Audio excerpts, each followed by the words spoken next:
Today is June the 11th, 2017. Welcome to part two. We are in the ABC of the ABC of the Secrets of the 72 Names of God. We have not yet immersed ourselves in the 72 Names of God. So far, we have briefly discussed only one, which is Lamed Vav Vav. The thing that we have to remember is that in heaven, there's a grand dispensary of blessings with 72 safes that have 72 combinations that are ready to give us whatever goodness we please, as long as we know how to ask for it. And that is a great and marvelous Hesed, generosity at its purest form from Hakadosh Baruch Hu. The 72 names of God are used to transform what is hard, rigor, into soft and tenderness. They are all for a good life here on earth. We have been created to have a good life and to be happy. The reason why we don't have one is because of ignorance. So let's recap once more, since there's been a lot of information presented in the previous class. Let's take another look at what the 72 names of God are all about. First thing is that God doesn't have names. God is one. There isn't any names. What we are referring to is the aspects of divine blessings that reaches man here on earth. There are aspects of divine blessings. This is what we call the names of God. So we have explained that how is it possible that a combination of letters bring a divine blessing here to earth? How have we explained this? We have said in the previous class that the universe is full of energies that are intelligent, and these energies are capable of observing. How is it possible that energies that we cannot even see are capable of observing us? We have explained that the smaller the support, the greater the intelligence that it channels. For example, we talked about the telephone wires, that in the past they were very thick. We could only hold a small amount of telephone lines. But now with fiber optics the size of a hair, they can hold thousands of telephone lines. Soon, there won't even be fiber optic lines anymore. Soon, it will be a wave. A wave will hold lots more information. We are currently in the infancy of this new technology.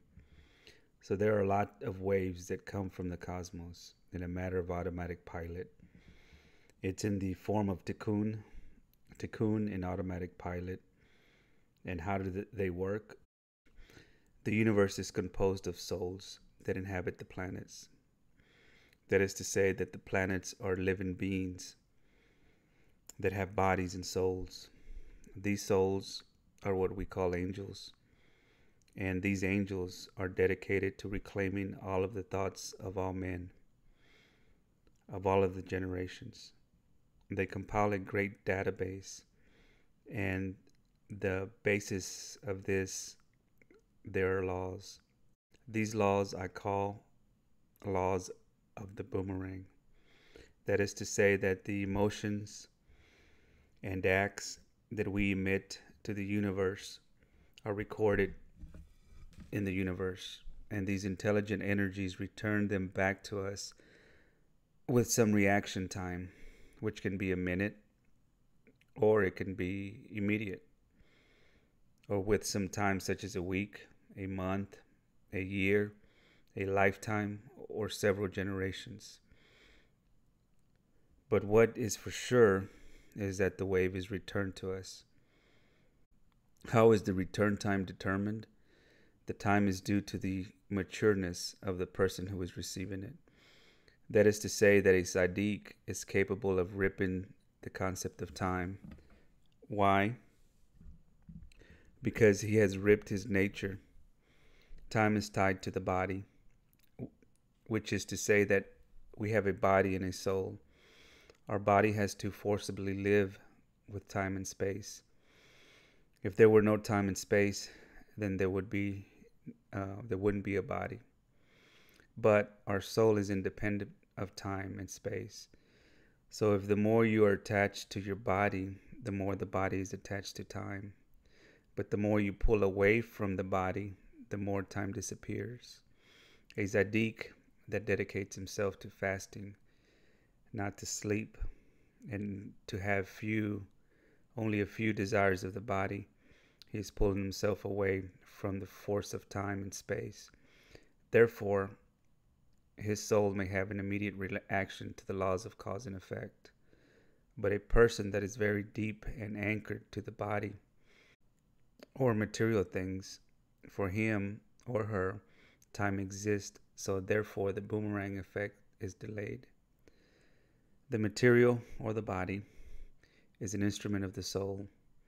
The question is, do we know how to use it or not? We weren't given a body by coincidence. The body is a machine that transforms thought into action. But if that machine is not in good working conditions, then the transformer will not work, and the event or action will not come as it was planned. From this comes the laws of kashrut, so that the body is in a good working condition. Also comes the laws of not getting angry, not getting stressed, etc., etc., so as to not generate the secretions of internal poison in the body that weaken us. The person who gets angry a lot cannot do any miracles because the body is weakened. The people that are anxious and stressed, their body doesn't work. They want one thing and they get another. Why? Because the transformer is defective. So yes, we have to live life in the physical because we transform the spiritual into the material thanks to our body. It's a marvelous tool, but we have to have it in great working condition. So we have talked about the automatic pilot. That is to say, if we do nothing, then the laws of tikkun will return to us, the laws of cause and effect. These laws of cause and effect are tied to things that we have done in the past. If we have been inconsiderate, then the laws of cause and effect will give us situations where there will be enemies that will be inconsiderate against us. And if we have been considerate of others, then the laws of tikkun will return to us, friends that will also be considerate of us. That is to say that in order for life to go one way or another depends on our tikkun. The idea is to escape the tikkun. That is to say, I don't want to be a robot, a victim, a passive subject of something that is going to happen to me because of lives that I don't even remember. I'm going to support a series of hits that I have no idea of when and where they're coming from. Furthermore, they will come at a time or untimely manner that will make me lose my faith. And what do I mean by this? For example, today I do tzedakah by helping somebody out of a horrible situation, and tomorrow I have a car accident. But how can this happen? I just did tzedakah. Why have I had a car accident? Then a person loses faith. But it's because his tzedakah is due to return to him, say, within 10 years. But the car accident comes from a previous life where he may have run over someone, and now it's his turn to get run over. In time crosses each other, but we don't understand the cosmic administration of time. Then we say, I've just performed a good, but I'm getting paid with a bad. But this is not the case. The good you do now will be repaid, but the bad that you just received comes from before. What is happening is that it is considered that the hit will come after the good, but it doesn't come within the same time, and the faith is lost. So what one wants to do is to escape this. To escape this and not lose our faith, HaKadosh Baruch Hu has made a trap. He has set a trap in this universe. And how did he do this? He gives us these tools so that we may be able to change this program. He has given us a tool, and this tool is sacred. and it is called the Torah. But the Torah, as we read it literally, we do not understand how these tools function. We have to do an autopsy of the tool to see what's inside. The men that have done an autopsy of the Torah are Moshe Rabbeinu, David Amelech, and now we are going to see the Psalms. David Amelech understood the secrets of that functional manual that is called the Torah.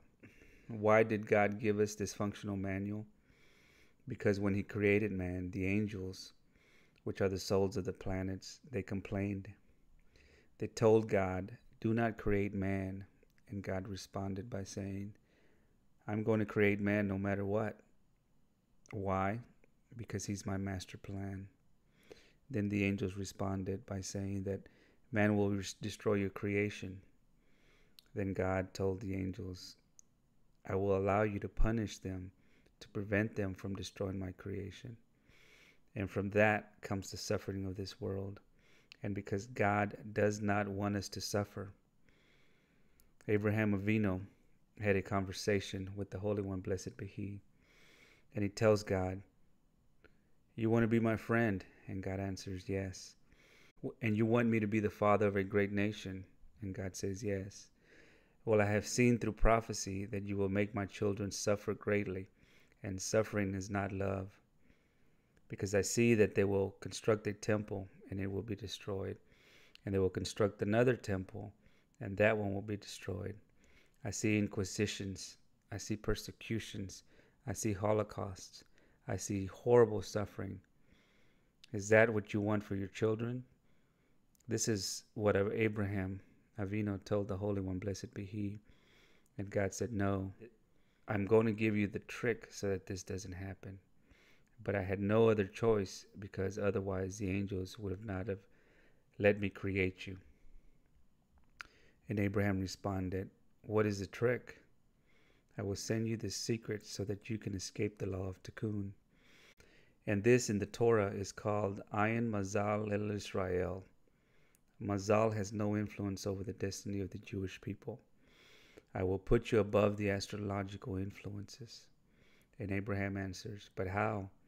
And then God answered, "I will send you 72 names of the 72 divine blessings that allow man to have a happy and a perfect life here on earth." And Abraham responded, "But how?" "It is hidden in the Torah." "And why is it hidden in the Torah?" "So that the angels don't find out that I am setting a trap, that I am giving you the trick so that the angels do not spank you." Then Abraham says, "But wait a minute. It should be right that if we do something wrong, that they spank us." God said, "That is true. Justice would be that if you do something wrong, then the angels would spank you so that you would not destroy creation. But if you have reached the level capable of utilizing the 72 names of God, you are at the level that you would not destroy creation." Why? Because the 72 names of God come only to those who have the heart and level of consciousness that would not have the capacity to destroy creation. Therefore, the angels depart. Not only do they depart, but they make themselves available for man so that he can construct his destiny rather than support a destiny. And here is the whole difference between happiness and unhappiness. What is the difference between happiness and unhappiness? If we see our society today, we see something extraordinary, and it is called comfort. More or less, we have hot water. More or less, we have good grades. More or less restroom with running water. But happiness, no. Grab the richest man in the world, and you will see that he is not happy. And you may ask why. And that is because there's something that escapes them. They cannot control their events. They don't know if tomorrow their sons and daughters are going to be good or bad. They don't know if tomorrow they're going to be married or divorced. They don't know what surprise is in store for them. or what event due to fatalism is waiting for them. He sees a lot of things in his internal. He doesn't sleep good or live in peace. Nevertheless, with the 72 names of God, for those who know how to use them, that anguish disappears. The happy person is he who controls his destiny, or he that can help others control their destiny. As we have seen in the previous class, that the 72 names of God are not for us to benefit, but so that we may use them to benefit others. Nevertheless, we have also seen in the previous class that when you use the 72 names of God to help others, it is channeled through you first, and therefore you are benefited first before the other. Therefore, when you want to resolve a problem that you have to find somebody that has the same problem as you and utilize the 72 names of God for them, and therefore the blessing will be passed through you first before going through them. Both benefit and both are healed. Now let's switch gears a little and talk about meditation. Since meditation is going to be the vehicle that we're going to use to connect to the upper worlds, he that thinks that the universe is a great machine is greatly mistaken. The universe is a grand thought, and the physical part that we see is a grand interruption in that thought. For example, I'm receiving a telephone call and I'm hearing it perfectly, but then a sandstorm comes in. I now cannot clearly get a signal. So everything that we see in the physical universe, to include our physical body, it's an interruption in the mental waves. In order to reach or to access the world of thought, we have to leave our bodies. We call this meditation, because the body is an interference in the emission of waves. In order to leave our body, you have to nullify the 5 senses. You have to close your eyes, not smell, not hear, not feel, and not taste. Just like when you're asleep, you close your senses. Even for somebody who sleeps with their eyes open, they don't receive an image. The eye is functioning, but there's no consciousness of the images that are being received. And let's go ahead and talk about consciousness. Who knows what consciousness is? I guess that's a question. What is the difference between consciousness and thought? Let's see. Pretend I'm a professor in a high school, and I'm given a class on geography, and there are 2 students listening. One is conscious of what I have taught them, and the other has no idea what I'm saying, but both have listened.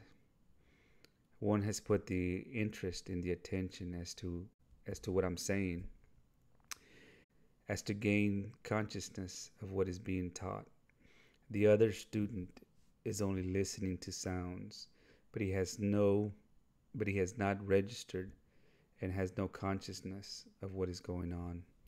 So the consciousness activates the event.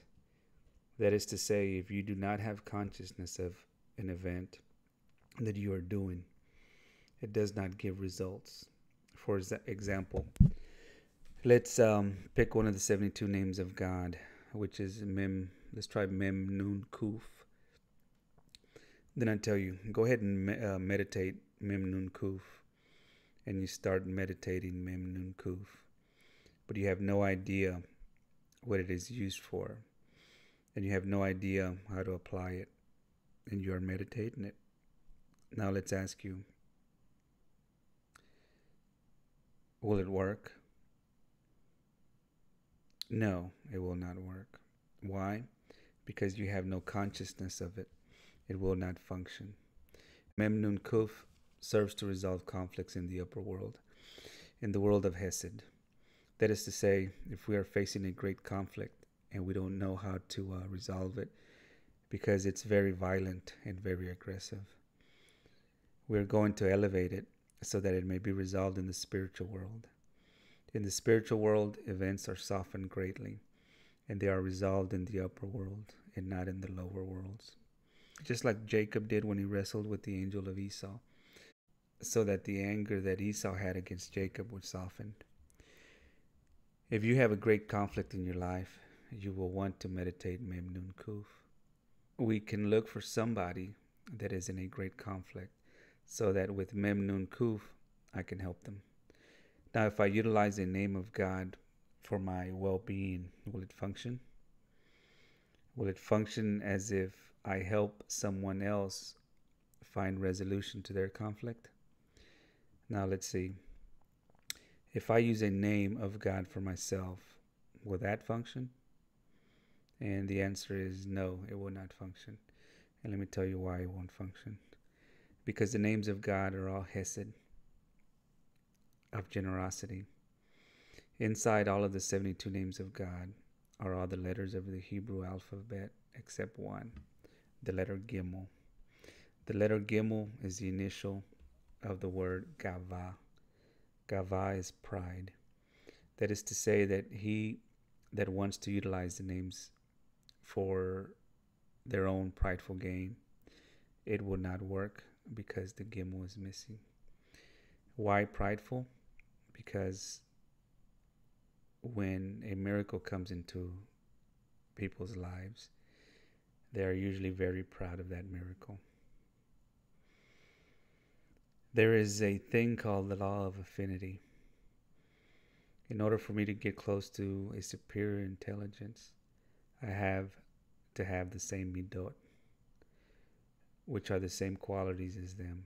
And because of the law of affinity, I can get close. But if I have the opposite qualities, the law of affinity will separate me. So if I would like to get close to the intelligence of Hesed, then I have to have Hesed. To have Hesed is not to look out for me, but to look out for others. So I can ask HaKadosh Baruch Hu for money, but only so that I can feed my children and help others. Or I can ask for health, only so that I can serve HaKadosh Baruch Hu and have the energy to put on my tefillin and do my daily prayers. Always with the same focus of Hesed. Because if I'm going to utilize Hesed, I have no other choice but to have Hesed, because then I will not have affinity with the names of God and they will not respond. And you know something else? There is another law that says when I help someone, God makes that help travel through me first.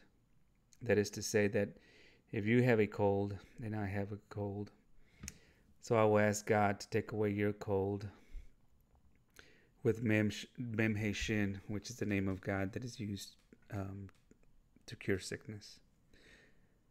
So it is not a coincidence that I will get cured first. Why? Because the energy will flow through me and then through the person that is sick. Why? Because the energy will flow through me and then it would flow through the person that I am meditating it for. But why? Because I have not asked for myself, but I have asked for another. Therefore, it channels through me first. That is to say that it's good to ask for others what you need. Just do not ask for yourself. Otherwise, it would not channel through you because you will not make affinity with the Creator. It is good to worry about others. It is written that he who worries about others, God removes his problems because he is occupied with everyone else's problems. Okay, now let's go ahead and move to another subject. There is another thing that I will explain that is very important, so listen very closely because it's a very delicate subject. It's not the same a Monday of this week to the Monday of next week. Why? Because there isn't the same energy in the universe. It's not the same day of Tish B'Av as 3 days later. It's not the same on Yom Kippur than 3 days before. It's not the same to sign a contract on Monday than it is to sign a contract on Tuesday. It's not the same to embark in a business on the month of Tammuz, which is a bad month, than on the month of Adar, which is a good month. What I'm trying to say is that the universe is a clock where every hour the energy changes. Every day, every week, every month, every year, the energy changes. In the calendar of the year, there are moments of great mercy, like the Sefer Yetzirah comments, which is the book of formation by our father Abraham Avinu. There are moments to laugh, and there are moments to cry. There are moments for peace, and there are moments for war. There are moments to love, and there are moments to hate. There are 28 moments that are good, and 28 moments that are bad. What does this mean? That there are moments that are bad, because the energy of bad moments has been emitted. Okay, let's go over moments that are bad in the Jewish calendar. The 10th of Tevet, day of fasting. The 9th of Av, day of fasting. The 17th of Tammuz, day of fasting. The first 15 days of the new moon are good, and the last 15 days are bad. Mondays and Wednesdays are bad. Tuesdays and Fridays are good. Sundays are good. Thursdays are not always good. There are good days and there are bad days. There are good hours and there are bad hours. The mornings are good. The evenings are bad. So there are moments of mercy in this great cosmic clock, and the 72 names of God. As a virtue, they settle the deficiencies. That is to say that he who uses the 72 names of God, the deficiencies of this cosmic clock, do not influence him. This is the great secret, and I mean a great secret. What does this mean? Instead of life having a whole bunch of peaks and valleys, just up and down, life becomes stable, thanks to the utilization of the 72 names of God. Where are the 72 names of God? They are in the tefillah of every day and in every siddur. We have to know where, and we have to know how to activate them with the correct consciousness. And every day in Shakrit, in Minha, and in Avrit, we are pronouncing all of them, except that we don't know it. Since we don't know it, then there is no consciousness.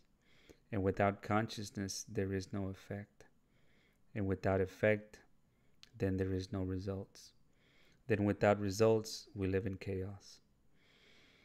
I don't just have to show you where the 72 names of God are located and what they are used for, but I also have to show you this small portion of the daily prayer that the 72 names of God are hidden in, so that you may have the consciousness of how they are used, what to think in the moment that they are being utilized, for whom they are being utilized for, and what other name you will have to use in order to remove interferences. It's all a divine engineering, but it removes chaos. The fourth attribute of the 72 names of God, it's also a grand secret. Whatever good thing that you may start, it starts with a lot of force. For instance, a young man falls in love with a young woman. So the first week, there are conversations of great love. On the second week, the conversations tone down a little to smaller bits of love. Then a year may pass, and there may not even be a conversation of love. And then a year and 3 days pass, and there is rupture in the relationship. But it started off so great. Why did it finish so bad? Another example could be business partners or just friends. They may start with admiration of each other's attributes, but then there comes a time where everything gets torn apart and they wind up hating each other. And of course, you see this a lot on TV. I know it's fake, but you see where a woman might say, "I found the love of my life," in the soap operas. I've never been in love like I am with, you now. Then years later, they wind up killing each other. What has happened is that there is great energy when a relationship starts. then the thing dies. And that is what makes us unhappy. That the situation grows and then they fall. This is what we call chaos. Or say that a certain country that was once an economic power and now they are an economic disaster. This creates suffering. The names of God maintain the initial vitality all of the time. It does not let it fall. It generates immortality. Immortality not only physically, but the immortality of situations. That is to say that something starts with a lot of power and it maintains its power. And that is great hesed, generosity that they have given us in the 72 names of God. These tools act in the DNA of the soul. And what is the DNA of the soul? It's the quantum level of things. And what is the quantum level of things? Sensitivity of being observed. That is to say, that it will allow you to know how to observe. If you know how to observe, you will generate an intelligent wave to things. And the things will respond. And this is how miracles are made. In any other way, you would be using a tool that you have no idea how it works. Therefore, there would be no results. Another point that I would like to make is that these forces respond to their names. For example, if someone was trying to get your attention by calling you by someone else's name, chances are that you wouldn't respond. Not until they called you by your name would you even know that they were trying to get your attention. These intelligent cosmic forces have names. If you don't call them by their name, they will not respond. Here we have the 72 names. We have to learn how to call on them at their moment, in their hour, with the proper force and with the proper consciousness. Just like the soul needs a body so that it may be able to manifest itself here on earth, our consciousness needs a body to manifest itself here on earth. What is the body for our consciousness? The body for our consciousness is the names of God. I would like to explain another very important thing. These names of God that appear to be some small drawings. Inside these small drawings dwell divine intelligence.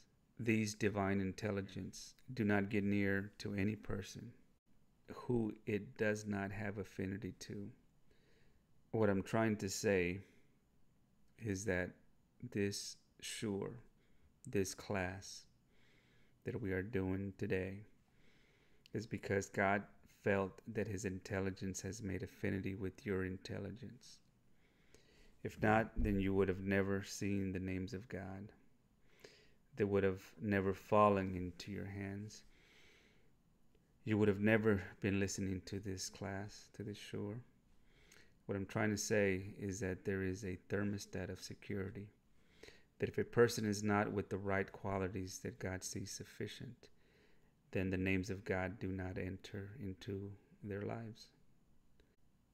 You wouldn't even have the consciousness that they existed. That is to say that you listening to this shore is not by chance. The letters of the names of God, they get close to those that make affinity with the names of God. And this is a compliment that I'm giving you, because in a way I'm telling you that God likes you. The first name that we will be talking about is Vav He Vav. This has the virtue of erasing our past. It wipes clean the chalkboard of life. In my life, Hasba Shalom, I haven't done Shabbat. Or Hasba Shalom, I haven't eaten kosher. Or in the past life, I haven't acted good with others or committed all kinds of crazy crimes. Hasba Shalom. I will meditate Vav He Vav. And what will I tell the cosmic world? That the chalkboard that was written in red ink because of the bad things that I did in my life, I'm going to tell him that that wasn't me. I have reached a level that I negate all of that I did in the past because it wasn't me. When I meditate Vav He Vav, I return to what I used to be when God created Adam Harishon. And I am a spark of that Adam. When I meditate this name, I return to what I was before. What does this mean? It means that the chalkboard that contained my past is wiped clean. So that starting on the 72 names of God, it would be good to start with wiping your past away so that we would have a clean slate to work with. Second, in order for the names of God to work, we have to activate it. And we're going to go ahead and stop here, and we'll have to pick up here on part 3. So thank you very much for listening to the class, and we'll see you in part 3. And we'll continue with this first name that we're starting with the Vav He Vav.